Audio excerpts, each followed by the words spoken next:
Kuna wachezaji wengi wa soka barani Ulaya ambao hufunga mfungo wa Ramadhani huku wakiendelea kucheza kwenye viwango vya juu. Baadhi yao wamezungumzia jinsi wanavyopanga ratiba zao za mazoezi, lishe na mechi ili kuendana na mfungo. Hapa nina baadhi ya wachezaji wanaojulikana kwa kufunga mwezi mtukufu wa Ramadhani. Mchezaji wa kwanza ni Mohamed Salah, mshambuliaji wa Liverpool. Amekuwa akifunga Ramadhani huku akiendelea kucheza kwa kiwango cha juu. Timu yake mara nyingi humsaidia kupanga lishe bora na ratiba ya mazoezi.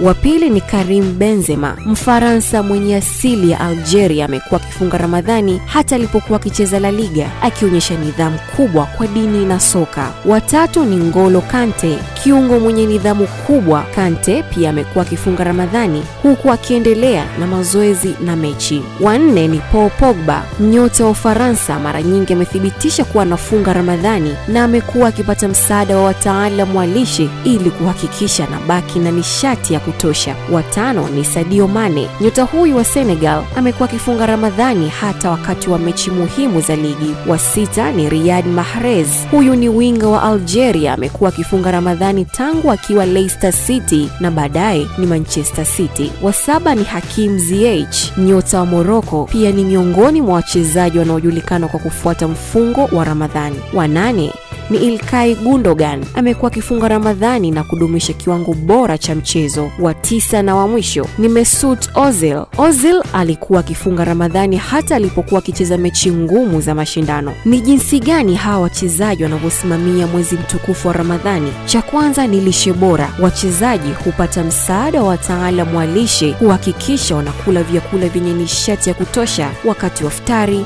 na daku. Mazoezi ya makini sana. Mara nyingi hupunguza mazoezi makali wakati wa mchana na kufanya mazoezi zaidi usiku baada ya kula iftari. Kuruhusiwa kula kama ikibidi. Katika baadhi ya mechi muhimu, baadhi ya wachezaji hupewa ruhusa ya kuchelewesha swaumu kulingana na sheria za Kiislamu zinazowaruhusu wasafiri au wale walio kwenye kazi ngumu kula au kufidia baadaye. Na hao ni baadhi tu ya wachezaji wanaojulikana kwa kufunga Ramadhani Ulaya, lakini kuna wengine wengi wanaofanya hivyo huku wakiendelea kucheza kwa viwango vya juu sana. Nikutakie Ramadhan Karim, Ramadhan Mubarak, Ramadhan Makbur. Mimi ni Zaituni Yasin. Makala hii imeandaliwa na Joseph Mshanga. Asante.